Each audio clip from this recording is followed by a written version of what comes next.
Hello, this is Greg here. This is the first in a short series of video clips. The first is to show how to edit a photograph within Lightroom. Hope it's useful to you. Okay, so you can see my desktop here. So the first thing to do is to open the Lightroom program. As you can see at the bottom of the screen, here is my icon that I've placed on the bar there. So double click to open Lightroom.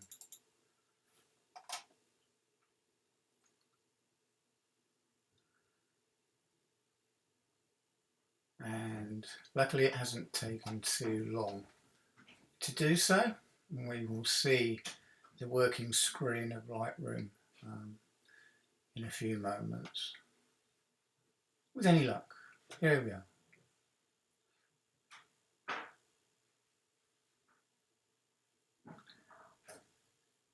Okay, so what you can see there is the main working Lightroom screen with a selected photograph being shown in the main area of this lovely violinist that I took a photograph while I was on holiday.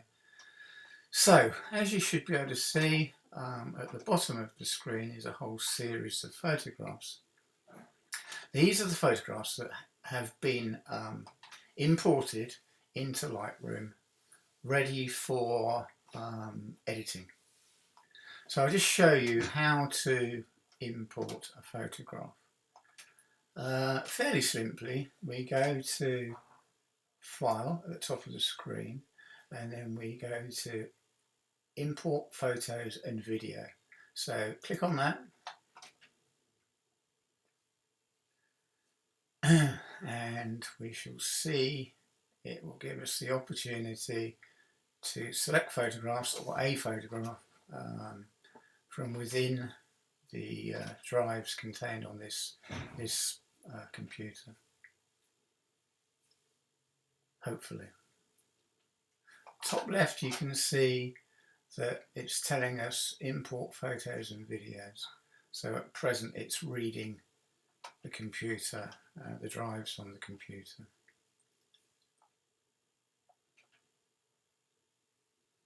So up pops the import screen. So on the left hand side here, these are all the folders that are contained on my computer. So I can go along and select any of these folders and then select a photograph or a series of photographs for import. So for example, I shall go into the 2019 folder and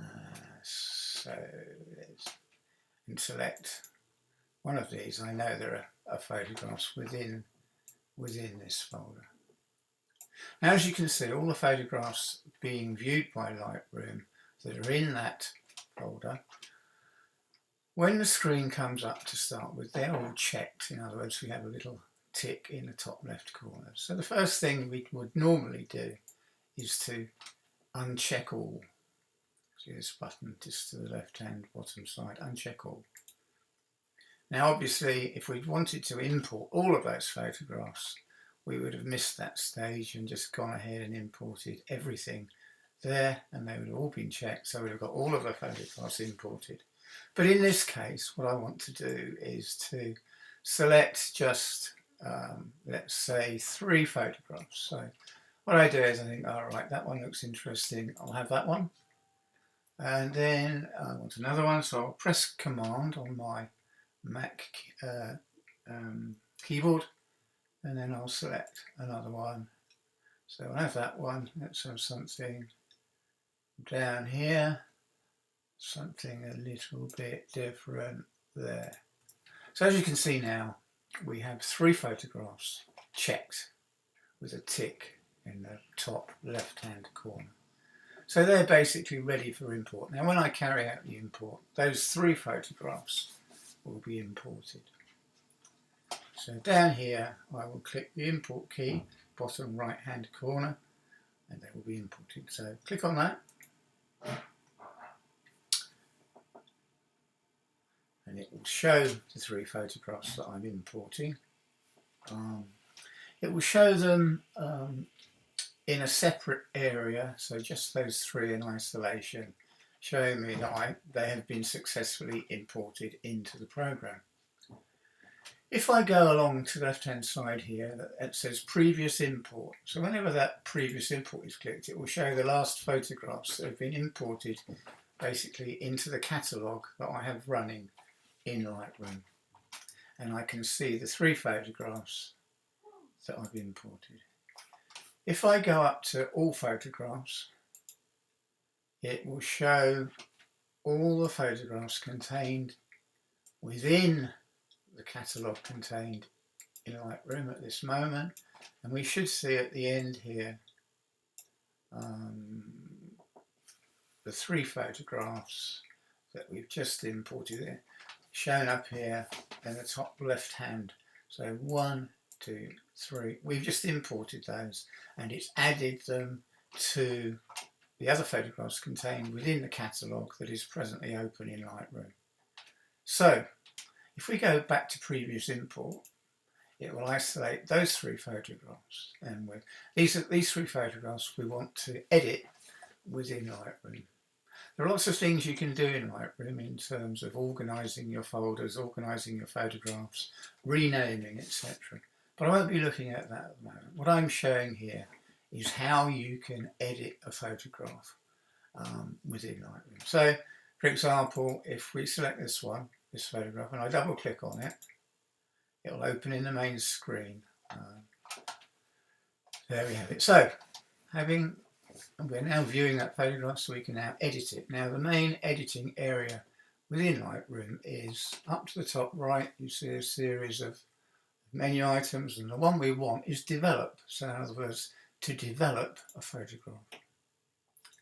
In this instance, this photograph is, as you can see, the naming of the photograph just on the left here, and it's got the name that the camera's allocated to the photograph, and it's .jpeg. So it's a JPEG photograph as opposed to, for example, a RAW photograph. Just to point out here, a RAW photograph can be more successfully edited within Lightroom, but in this case we're dealing with a JPEG, which is a standard format photograph. So we've gone to the develop item. Now if you look down the right hand side, all these things contained in the right hand side are all items that can be amended, adjusted in order to change the appearance of that photograph. And as you can see, there are quite a lot of them. So Lightroom is pretty good in terms of editing a photograph. But as with all things, you will find that there are fairly common items on here that you'll use, and some of them are pretty,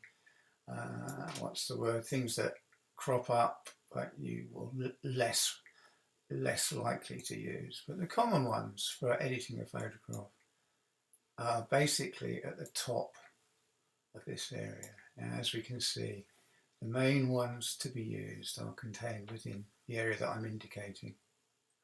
So, most people will be familiar with the type of things we've got here that are familiar to most editing programs other than Lightroom and including Lightroom. So the first main one, an important one, is the exposure. And we have a slider. Slider meaning that you're going to slide left or right in order to change the exposure of the photograph. So you have the option to cheat. If you've got a poor exposure on a photograph, you can correct it. Slide it to the right, as you can see I'm doing at the moment, it brightens the photograph. Slide it to the left, it darkens the photograph. So what is your preference? A little bit lighter? I think I'll go for making that a little bit lighter. So you get a bit more contrasty type into it. Next one being contrast, the next slider, and that gives you the opportunity to make this photograph stand out a bit more, you know, because the darks will be a bit darker, lights will be a bit lighter, depending on which way you slide this slider. So slide it to the left, right to the right. So as you can see, far left, very little contrast in the photograph. Far right, lots of contrast. I love contrast. Bring it back a bit, it's probably too much exaggerated, but I do like a bit of contrast in a photograph because it'll stand out, it'll pop a bit, it'll be more viewable or nice to look at. Then we have highlights. So there's another slider for highlights. Left, and the highlights of a photograph are the bright spots. Like for instance on those leaves, if you look at those leaves now, to the left I'm reducing the highlight, to the right I'm increasing it. So experiment, let's look now. As you'll notice, if I go to the right, those veins on those leaves tend to get lost in the highlight. So if I come left, we can see that those veins on the leaves are now showing up a wee bit better. So I'll settle for that. The next one is a slider called shadows. So left, deeper shadows, right, lighter shadows. So again, it's a matter of taste and what you want to do with the photograph, whatever creative effect you're trying to achieve. Leave it at that point. And then, hey presto, there's a slider for whites. Whites, as in all the areas of the photograph that are white, which will include the highlights, of course. So it gives you another option to vary the highlights of the photograph. So more to the left, you see the white areas darkening, more to the right, they're coming up bright. So again, choose your spot. What do you prefer? What creative effect are you trying to achieve? I'll leave it there. The next slider is blacks. So the black areas of the photograph, like for instance, where that plant can be seen in the bottom half. So if I slide it to the right, you'll see those blacks coming up. Left, they'll get darker. Again, it gives you the option to make it stand out more or give you more detail. So let's bring a bit more detail out on the black. So I want to go a bit to the right. I'll settle on about that. Okay, a very powerful slider now, or series of sliders, and they're called presence. The first of which is clarity, which speaks for itself. It will improve the clarity of the photograph to the right, so it becomes kind of sharper, for want of a better word. You're really talking about clarity here. Fast to the right, it's a bit too much. So again, what do you want? If you go far left, you can see that it goes into a rather unreal look. So again, we're heading for that might appeal to you, might appeal to a lot of people, but we're going for a classic photograph now, something that we're not going too creative with. So I think land about there. And the point about all these sliders is you don't have to use all of them. You can only use the ones, once you get experience, you can use the ones that you know will achieve what you're looking for. The next slider in presence is dehaze. Now, left, it'll get hazy, you would expect. So you can introduce haze to the photograph. Or to the right, it's much clearer or less hazy. So again, it's beginning to snap or pop, as they say, this photograph. You could want a creative effect. You could want a nice bit of extra fog, for example. But we don't want fog today. We've got some good weather, shall we? So, and then vibrance. This is a nice one that affects the colours. So if I go to the right, it gets very colourful. To the left, all the way to the left, you can see it's almost monochrome. So we'll go up. We'll bring the colours up a bit, shall we? Make them more vibrant. It's in vibrance. And then the straightforward saturation, which of course exaggerates the colours to the right and takes them off to the left. All the way to the left, you've got a monochrome picture, black and white photograph. So again, I'll just bring these up a bit, make it nice and colourful. Okay, then we get what is called the tone curve, again, which gives you an option to actually fine tune what we've already done. So again, we get another highlights slider. Again, I won't mess around. Some of this is kind of duplicated within Lightroom really, but you're fine tuning your photograph to get the look that you're after. that appeals to your eye, appeals to your viewer's eyes. And then darks, similar to blacks, but a little bit different. As you can see, the photograph is popping. In other words, it's hitting your eye with more effect. And then lastly, shadows again, which is again a bit of a duplication of what's come before, but gives you fine tuning. Now, just below here is a area where you can actually increase or decrease the saturation of individual colours.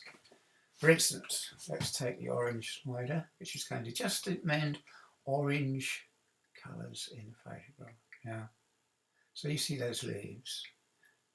As I go to the right, the orange will be saturated. If I brought the red over, yeah, there's some red in those leaves, so you can make those leaves look as you want them to. So, as with all the other colours, the same thing, each individual colour. So if I bring the greens up, look, the vegetation's going green. And then we've got aqua, a number of colours, but all the same principle. I won't at this stage go into split toning. I'll skip that for a minute. Not something that you would use very often. But the next section is detail, and we've got the lovely sharpening slider, and that obviously sharpens the photograph. Not overly effective in Lightroom, but does a pretty reasonable job. You can, by radius slider, you can amend the area of the photograph that is affected by sharpening. But basically, move the sharpness to the right, sharper photograph, but you can overdo it, and the amount of detail you want included in your sharpening, and you can mask the sharpening if you like with the bottom slider. Now I'll just go as far as noise reduction, which is the next set. Luminance, so you can reduce the noise. The noise is what you get in a photograph in dark conditions. So in the darker areas of a photograph you may get what's called noise, which is similar to pixelation. Let's see if we zoom in into the dark areas here, you can just see some noise here, which is not a problem with this photograph. But if you've got a problem with noise, then you would move the slider to the right. Now, can you see that? The noise is evident here, but then as we move the slider to the right, the noise is reduced. It can have a blurring effect, which you don't really want, but if there was a particular problem with the photograph in terms of noise, then you do this. In this case, you can only really see it because I'm zooming right in. It's a positive negative type thing. You get rid of noise, but the photograph can become a bit softer. And these are adjustments to your noise amendments here. Like for instance, you can make particular noise reduction to contrast if you bring this slider up. So I don't want to go too much further. But what we've seen there is how within Lightroom you can do the basic edits of a photograph. Now, quite an interesting aspect is that you can show a before and after screen. So if you follow my mouse pointer down to here, there's a YY box. Now if you click on that, we can see that on the left of the screen is the photograph before any amendments were made, and on the right of the screen is the photograph where we've made amendments. Now you may look at that and think, well, actually we haven't really improved it, or hang on, you've gone too bright, so let's go to exposure, bring that back a bit more. Yeah, it's all down to taste really, and what your viewers will think of your photograph. But anyway, as you can see, it's evident that the changes that we've made before and after, which is useful, because you can look at that and then make final tweaks over here, get it exactly what you want. Okay, so we've edited a photograph in Lightroom. So once you've completed your edits on a photograph, of course you want to save it.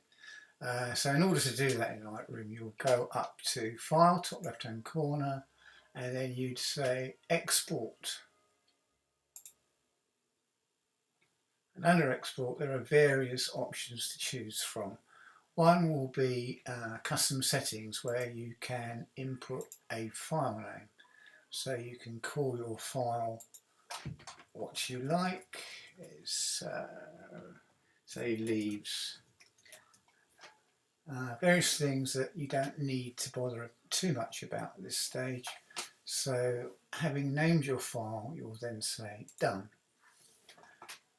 Looking at the export screen, you can then go down to quality setting. I normally save my photographs at about 80% quality setting, but you can vary it, and obviously the size of your file will vary depending on the quality that you save that photograph at. There are other options here to limit the size of a file to a particular number of megabytes or kilobytes or whatever, but don't worry too much about these settings at the moment. There's various other options, but the simple options we've done. You can also, for instance, apply a watermark to your exported file. When you're ready, simply click Export, and the file will be exported, and then it will give you the option to choose where you want to actually save that photograph. So you will pick the folder that you would like to put that in. In this instance, I'm going to put it into, for simplicity, I'll just stick it into Documents. And you'll then find your photograph called Leaves in the Documents file, or in whichever folder that you choose.